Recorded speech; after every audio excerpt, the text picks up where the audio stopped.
ये कहानी है एंजेलो नाम के लड़के की, जिसकी जिंदगी एक रात में पूरी तरह से बदल गई। उसके मन में अचानक अंडरवर्ल्ड डॉन और कुछ बड़ी माफिया फैमिली के खिलाफ बहुत ही ज्यादा नफरत भर चुकी थी। जब तक वो उन्हें मिटा नहीं देता तब तक ये नफरत खत्म नहीं हो सकती थी।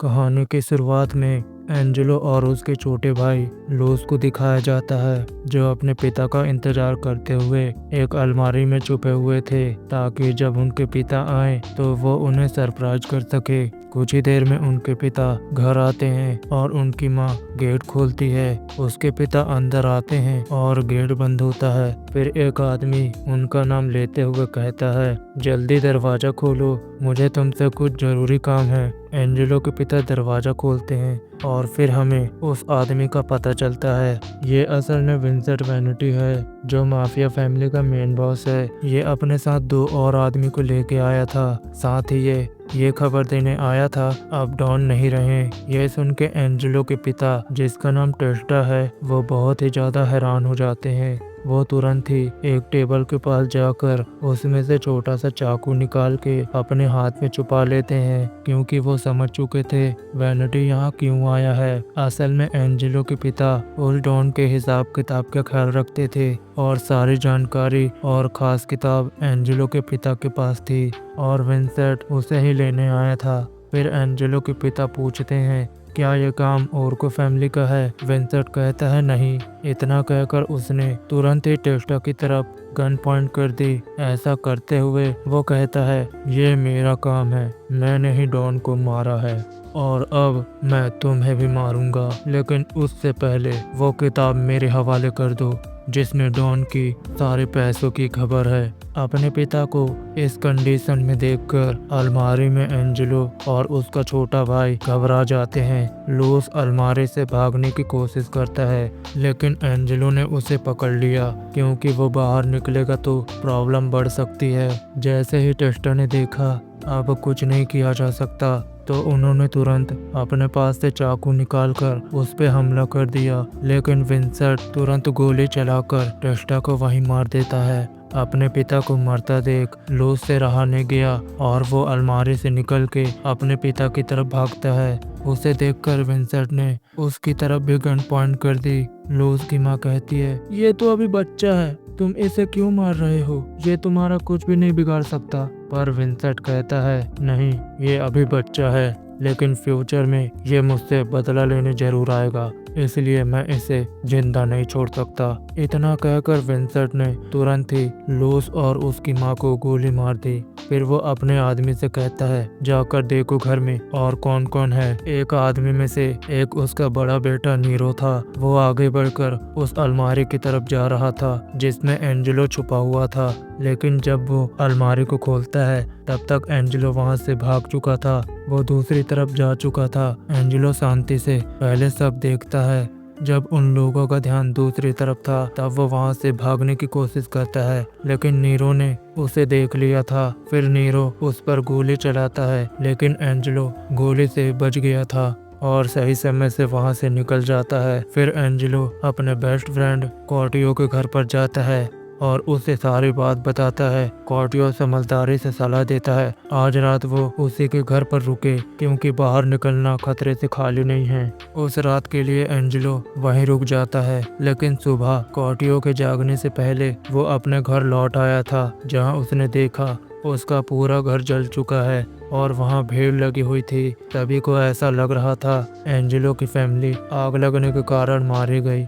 किसी को सच पता नहीं था और हकीकत सिर्फ एंजेलो ही जानता था। इसी वजह से वो बदला लेना चाहता था, लेकिन अभी उसके हाथ में कुछ भी नहीं है और उसे सरवाइव भी करना है। इसलिए उसने डिसीजन लिया, पहले उसको खुद को थोड़ा ताकतवर बनाना होगा। उसने शहर छोड़ दिया और अपना नाम बदल लिया। अब एंजेलो ब्रूनो बन चुका था, जो दूसरे शहर में पार्ट टाइम जॉब करके अपना गुजारा कर रहा था। उसने वहीं पर पुराना सा घर रेंट पर ले रखा था, जो ज्यादा अच्छा तो नहीं था, लेकिन रहने के लिए ठीक ठाक था। जब एंजेलो काम से घर लौट रहा था तभी उसकी एक पड़ोसी उसे एक लेटर देती है, जो कि किसी एंजेलो नाम के लड़के के लिए थी, जबकि एंजेलो का नाम ब्रूनो हो चुका था।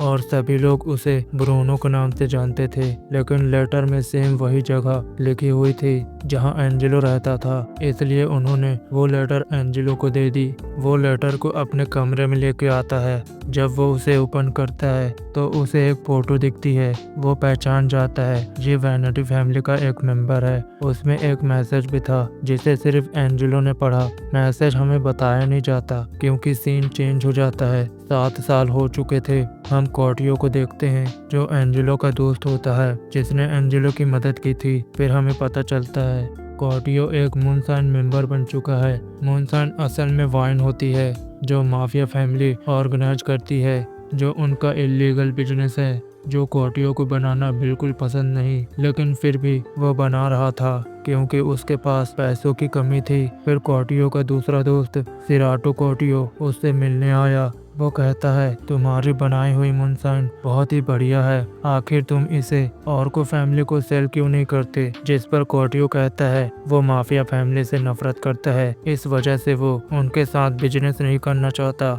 उसे इन सब में नहीं पड़ना। जो सुनकर सिराटो कहता है ठीक है जैसी तुम्हारी मर्जी। इसी बीच वो फेंगो नाम के आदमी के बारे में बताता है जिसने हाल ही में ऑर्को फैमिली को ज्वाइन किया है। साथ ही साथ सिराटो अपने बड़े भाई बोरिटो के बारे में बताता है। बोरिटो असल में अभी अभी ऑर्को फैमिली का मेंबर बन चुका है। वो ये सब बता ही रहा होता है तभी उनके कमरे का दरवाजा नॉक हुआ। जब दरवाजा खोला तो सामने बोरिटो खड़ा था जो सिराटो से पूछता है क्या तुमने डील फाइनल की। असल में सिराटो यहाँ बोरिटो के कहने पर आया था क्योंकि वो चाहता है कॉर्टियो अपनी मूनशाइन ऑर्को फैमिली को सेल करे, लेकिन कॉर्टियो इस चीज के लिए तैयार नहीं था, इसलिए उसने सिराटो को यहाँ पर भेजा था क्योंकि सिराटो कॉर्टियो का दोस्त है और उसे इजीली समझा सकता है। फिर सिराटो कहता है नहीं, कॉर्टियो अभी भी नहीं माना।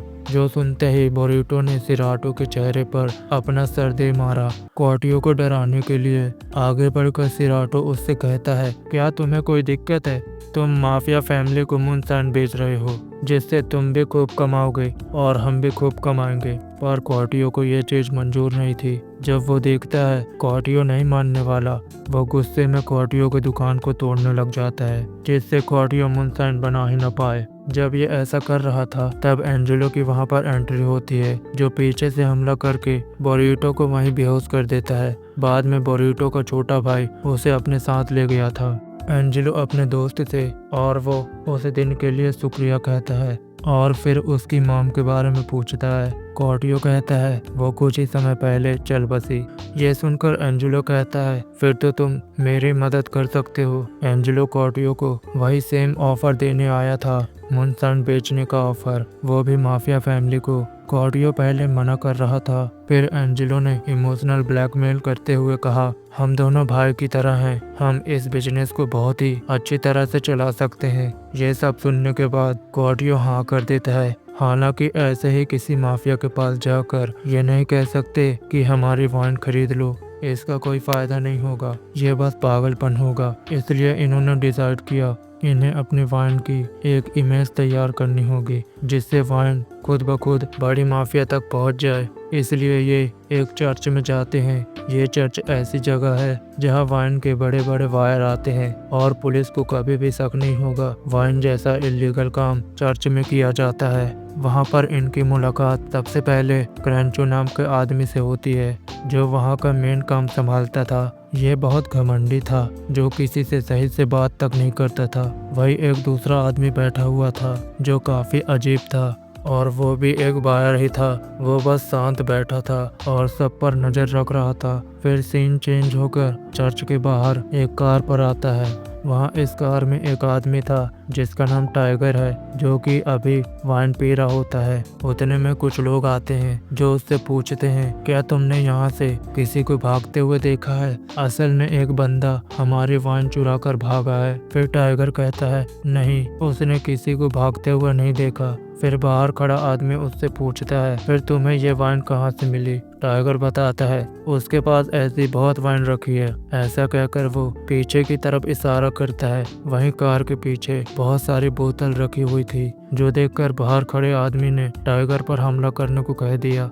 फिर सीन चेंज होकर वापस चर्च के अंदर आता है जहां एंजेलो और कॉर्डियो पहुंच चुके थे। एंजेलो फिर क्रेंचो के पास जाता है और उसकी गिलास में अपनी वाइन भरता है। क्रेंचो ने बिना वाइन टेस्ट किए ही उसे फेंक दिया। ये एंजेलो को बुरी लगती है लेकिन वो कुछ कहता नहीं। वो फिर से उसके गिलास में वाइन भर देता है लेकिन क्रेंचो को ये उसकी इंसल्ट लगती है। उसने पहले ही अपना मन बना लिया था, वो बच्चों से वाइन नहीं खरीद सकता। इससे उसका ईगो हर्ट हो चुका था। फिर वो एंजेलो पर हमला कर देता है। वो उसे पंच मारने ही वाला था, तभी उस दाढ़ी वाले आदमी ने उसका हाथ पकड़ लिया। फिर उसे रोककर एंजेलो की वाइन टेस्ट की। इस आदमी को वाइन बहुत पसंद आई। उसे एंजेलो से वाइन खरीदने में कोई दिक्कत नहीं थी। ये डील फाइनल होने ही वाली थी। तभी गेट पर खड़ा आदमी जमीन पर गिर पड़ता है क्योंकि उसे गोली लगी थी। वहीं दूसरा गार्ड भी खड़ा हुआ था जिसके पास गन थी। वो तुरंत बाहर की तरफ देखता है। बाहर जो भी आदमी था उसने उस पर गन तान दी। तभी एक दूसरे आदमी ने उस आदमी के गर्दन पर चाकू रखा और उसे दूर हटा दिया। बाहर जो आदमी खड़ा था इसका नाम फेंगो है। ये वही आदमी है जिसने अभी अभी ऑर्को फैमिली के साथ हाथ मिलाया है और उनके साथ ज्वाइन हुआ है। ये यहाँ पर नीरो वैनिटी को ढूंढने के लिए आया था क्योंकि ऑर्को फैमिली और वैनिटी फैमिली बहुत पुराने दुश्मन हैं और ये दो अलग अलग माफिया फैमिली भी हैं। फेंगो को पता चलता है नीरो आज चर्च में आने वाला है, इस वजह से ये यहाँ पर आया था। फिर यह चर्च के बीचों बीच आकर पूछता है नीरो कहाँ पर है। वो कहता है मुझे नीरो वैनिटी का पता बता दो, मैं तुम लोगों को जाने दूंगा। लेकिन किसी को पता नहीं था कि नीरो वैनिटी कैसा दिखता है। जब कोई बताता नहीं तो फेंगो खुद से ही किसी को चुन लेता है। उसकी नज़र फिर कॉर्डियो पर पड़ी, इसलिए उसने उसे ही अपना हॉस्टेज बना लिया। वो कॉर्डियो से कहने लगा तुम ही नीरो वैनिटी हो। तभी कॉर्डियो कहता है नहीं, मैं नीरो नहीं हूँ, मैं तो बस अपने वाइन सेल करने आया हूँ। अपने दोस्त को प्रॉब्लम में देख एंजेलो ने एक छोटा सा चाकू अपने हाथ में छुपा लिया और तुरंत ही आगे आ गया। वो फेंगो से कहता है मैं हूँ नीरो, बोलो तुम्हें मुझसे क्या काम है। जब फेंगो को नीरो मिल चुका था तो उसने तुरंत ही एंजेलो के हाथ पीछे करवाए और उसके माथे पर गन तान दी। वो यहाँ नीरो को जान से मारने के लिए आया था, पर इतने में ही एंजेलो ने अपने छोटे चाकू से हमला कर दिया। सबसे पहले उसने उसकी गन साइड की, फिर उस चाकू को फेंगो की गर्दन पर रखा। अब फेंगो खुद टारगेट बन चुका था। तब इतने में ही एंजेलो की नज़र उसके दोस्त पर पड़ती है जिसने कॉर्डियो को पकड़ रखा था। फेंगो कहता है तुम्हारे दोस्त की जान खतरे में है, इसलिए मुझे छोड़ दो, वरना वो मारा जाएगा और मुझे कोई दिक्कत नहीं होगी उसकी जान लेने में। जब वो ऐसा कह रहा था तभी उस दाढ़ी वाले आदमी ने हमला कर दिया और कॉर्डियो को दूसरे आदमी से छुड़ा लिया। तब तक फेंगो भी एंजेलो की पकड़ से छूट चुका था। फेंगो के हाथ में बंदूक थी जिससे उसने लगातार फायरिंग शुरू कर दी, जो देख बाकी सब लोग एक सेल्फ के पीछे जाकर छुप गए। उन्हें किसी भी तरह से चर्च से बाहर निकलना था, जो कि इतना आसान नहीं था क्योंकि फेंगो बिना रुके फायरिंग करते जा रहा था। तभी कॉर्डियो कहता है उसकी वाइन के अंदर बहुत ही फेनोमेनल एलिमेंट है जो अगर फायरिंग के कांटेक्ट में आया तो बहुत तेज ब्लास्ट करेगा और आग लग जाएगी। इतना सुनते ही सभी लोग फेंगो की तरफ बोतल फेंकना शुरू कर देते हैं और जैसे ही फायरिंग चालू हुई तो एलिमेंट से जाकर चिंगारी टकराई और फेंगो की बॉडी में आग लग गई। इससे चारों को मौका मिल चुका था भागने का। चारों इसलिए क्योंकि एंजेलो के साथ वो दाढ़ी वाला और उसका दोस्त था। फिर वो यहाँ से निकलकर एक कार के पास आते हैं जहाँ फेंगो और उस दूसरे आदमी ने टाइगर को मारा था। जैसे ही ये लोग यहाँ पर आए तो इन्होंने गेट खोला। तभी गेट खुलते ही अंदर बैठे दूसरे आदमी ने उस दाढ़ी वाले आदमी पर हमला कर दिया। हालांकि वो किसी तरह से पीछे हट के बच गया था, जिसके बाद सफेद कपड़े वाले आदमी ने हमला करके उसे वहीं गिरा दिया और ये लोग उसी कार को लेकर वहां से भाग गए। तभी कार में सफेद कपड़े वाले आदमी ने अपनी मूंछ हटाई, साथ ही दाढ़ी वाले आदमी ने भी अपनी विग हटा दी, जो एंजेलो और कॉर्डियो से कहता है तुम अभी जो कुछ भी हुआ उसकी टेंशन मत लो, तुम्हारे मुनसन सच में बहुत कमाल की है, हम उसे जरूर खरीदेंगे। फिर एंजेलो पूछता है, क्या वहाँ सच में नीरो मौजूद था? जिस पे दाढ़ी वाला आदमी कहता है, असल में वही नीरो वैनिटी है। फिर सीन सीधा रात पर शिफ्ट होता है और इन लोगों ने एंजेलो और कॉर्टियो को उनकी लोकेशन पर उतार दिया। साथ ही नीरो भी कार से उतर चुका था। टाइगर को भी उन्होंने अलग भेज दिया क्योंकि उससे बहुत चोट आई थी, इसलिए उसे रेस्ट करने की जरूरत है। अब कार में सिर्फ सफेद कपड़े वाला आदमी जिसका नाम वेनू है, असल में वो नीरो का बहुत अच्छा दोस्त है, और दूसरा आदमी जिसका नाम ट्रंको है वो एक ड्राइवर है, साथ वैनिटी फैमिली का बहुत ही भरोसेमंद आदमी।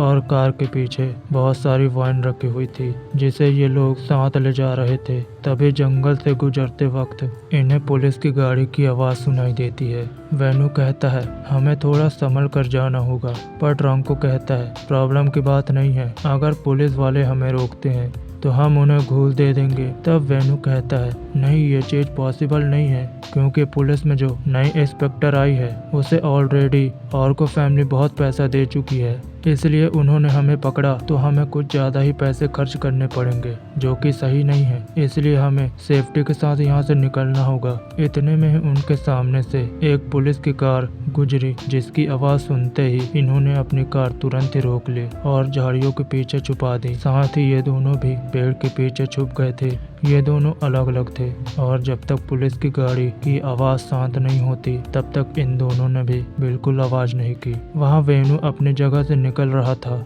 इतने में कोई दबे पांव उस पे चाकू से हमला कर देता है। किसी तरह वो खुद को बचा लेता है और वापस झाड़ियों की तरफ चला जाता है। इतने में वहाँ से एक कार आती है जिसकी हेडलाइट चालू थी। हेडलाइट के सामने वेनू की बॉडी पड़ी हुई दिखती है। वेनू और ट्रंको दोनों ही अच्छे दोस्त थे, लेकिन इसके लिए वेनू कुछ नहीं कर सकता था। वो बस किसी तरह कार के नीचे छिपकर उसे पकड़ लेता है जिससे वो उस जगह से निकल सके, क्योंकि न जाने उसके ऊपर कितने लोग हमला करने को खड़े हुए हैं। वैसे वेनू पर जिस आदमी ने हमला किया था उसका नाम सर्वेंट है, जिसकी इंफॉर्मेशन नहीं मिलती। अभी के लिए वो उस वाइन की गाड़ी को अपने साथ ले जाता है। इसके बाद सीन अगले दिन पर शिफ्ट होता है और हमें एक शादी दिखाई जाती है जो कि विंसेंट वैनिटी की एक लौती डॉटर सीओ वैनिटी की थी। उसकी शादी एक दूसरे डॉन की बेटे रोनाल्डो गलेसिया के साथ हो रही थी। यहाँ वेनू भी मौजूद था जो कि नीरो को बता रहा था वो कैसे रात के इंसिडेंट से बचकर भागा। उसे शक तो फेंगो पर है। उसे लगता है फेंगो ने ट्रंको की जान ली है, क्योंकि चर्च में भी वहीं उनके पीछे आया था। तभी एंजेलो और कॉर्टियो वहां पर आते हैं जिन्हें नीरो ने यहाँ पर बुलाया था। यहाँ पर एंजेलो अपने साथ 5 वाइन की बोतल भी लाया था, ऐसा गिफ्ट देने के लिए, क्योंकि इसी तरह उसके रिलेशन उनसे अच्छे बन सकेंगे। नीरो ने भी उस वाइन की बोतल को ले लिया और उन दोनों को यहाँ पर आने के लिए शुक्रिया कहने लगा। तभी वहाँ पर बारबेरो आता है जो कि वैनिटी फैमिली का एक और वफादार मेंबर है। वह नीरो से कहता है विंसेंट वैनिटी यानी कि उसके पिता उसे बुला रहे हैं, उन्हें जरूरी बात करनी है। नीरो इन्हें बाय कहकर यहाँ से चला गया था। फिर हम देखते हैं विंसेंट वैनिटी ने नीरो को एक खास जगह की कॉन्ट्रैक्शन डिटेल मांगने के लिए बुलाया था। ये तीनों एक ऐसी जगह होगी जहाँ तीनों ही माफिया फैमिली साथ में मिलेंगे। असल में एक है वैनिटी फैमिली और दूसरी है ऑर्को फैमिली और तीसरी है गलेसिया फैमिली। अभी वैनिटी फैमिली और गलेसिया फैमिली के रिलेशन अच्छे हो जाएं, इसलिए विंसेंट वैनिटी ने अपनी बेटी की शादी गलेसिया फैमिली के बेटे से करा दी थी, जिसके रिलेशन कहीं न कहीं ऑर्को फैमिली के साथ अच्छे हैं। इससे ये तीनों फैमिली साथ मिलकर काम कर पाएगी। असल में विंसेंट ये बात जानता था अब वो ज़्यादा समय तक जिंदा नहीं रहेगा, उसे अपनी लेगेसी किसी के हाथ में छोड़नी होगी, लेकिन वो नहीं चाहता जब वो यहाँ से जाए तो उनका बेटा किसी प्रॉब्लम में फंसा हुआ हो, इसलिए वो पहले से ही सभी प्रॉब्लम खत्म कर देना चाहते थे। इसलिए उन्होंने तीनों फैमिली के साथ ऐसे रिलेशन बनाने का डिसाइड किया। फिर नीरो बताता है कंस्ट्रक्शन जल्द पूरा हो जाएगा। साथ ही वो ये भी चीज बताता है ऑर्को फैमिली के एक आदमी ने उनके एक खास आदमी को मार दिया है। वो खास मेंबर नीरो का बहुत अच्छा दोस्त भी था। वो यहाँ ट्रंको की बात कर रहा होता है। फिर उसके पिता कहते हैं इस तरह के रिलेशन के बीच में एक दो लोगों की जान चली भी जाए तो इससे कोई फर्क नहीं पड़ता। लेकिन नीरो कहता है आप गलत हो, एक न एक दिन आप ये जरूर समझोगे। इतना कहकर वो एंजेलो की दी हुई वाइन की बोतल को वहाँ रख कर वो वहाँ से चला जाता है, क्योंकि वो अपने पिता के खिलाफ नहीं जाना चाहता था, बस उनकी आइडियोलॉजी उसे पसंद नहीं। जब नीरो अपने पिता से बात कर रहा था तभी दूसरी तरफ वेनो रोनाल्डो का मजाक उड़ा रहा होता है। वो आपस में बात कर रहे होते हैं। असल में वेनो को रोनाल्डो पसंद नहीं, क्योंकि वो ज्यादा किसी काम का नहीं है। रोनाल्डो को ये बात सुनाई पड़ जाती है तो वो सीधा वेनो के पास आकर वैनिटी फैमिली का मजाक उड़ाने लगता है। वो जानता है वैनिटी फैमिली वाले कुछ नहीं कहेंगे, क्योंकि इससे दो बड़ी फैमिली के बीच लड़ाई हो सकती है, लेकिन वो ऐसा वेनो को टारगेट करने के लिए कर रहा था। भले ही वेनो वैनिटी फैमिली से बिलोंग न करता हो, लेकिन फिर भी नीरो उसका बहुत अच्छा दोस्त है, इसलिए वैनिटी फैमिली को कोई कुछ कहेगा तो उसे गुस्सा जरूर आएगा। और जाहिर सी बात थी, अब उसे गुस्सा भी आ चुका था।